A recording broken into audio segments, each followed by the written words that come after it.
Well, hello everybody. I'm going to wait just a few minutes in going live. You may hear, I've got my chocolate labs in the background, so you may hear them in advance. Most especially, you'll hear their dog nails tapping on the hardwood, so I apologize in advance. So today we're going to talk about 5 things to know before you hire a photographer. And these are things that you want to talk about with your fiance before you meet with photographers and hire them. There are things that you want to know before you go do that so that you have all of that information in mind as you go to talk to people. Hi, Jerry. So the first is coverage of getting ready, maybe first look,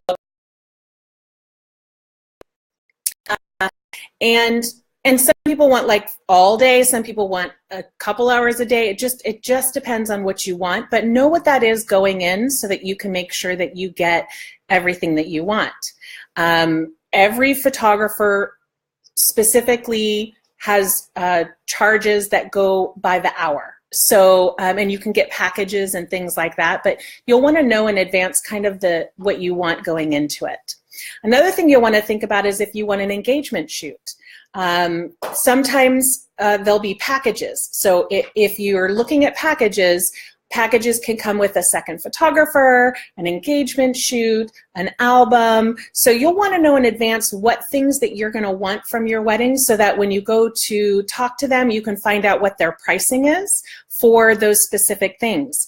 The most bang for your buck with any photographer is to go with the package deal, because a package deal will include a number of items. And if you were just buying an hour by hour shoot, or if you were buying, wanted to buy an album, or if you wanted to get an engagement shoot, those are all going to have specific prices. But if you bundle them all up in a package, just like bundling up your internet and home phone and things like that, you get a little bit of a discount. So you'll want to know that in advance.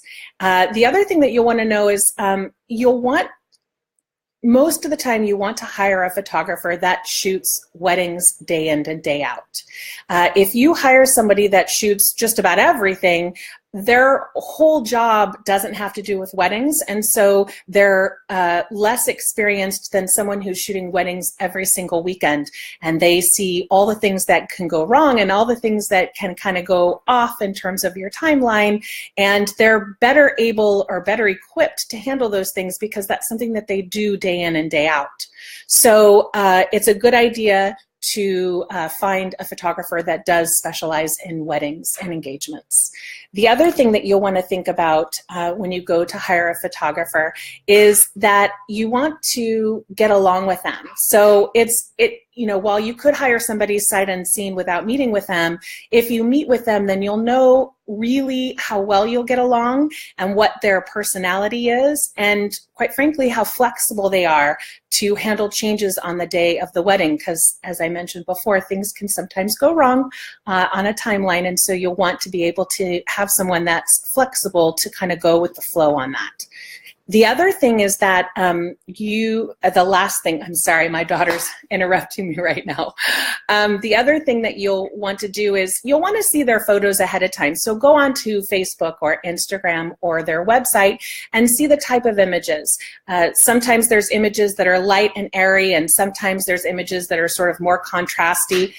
And you'll want to be able to make sure that you get the type of look that you're going for.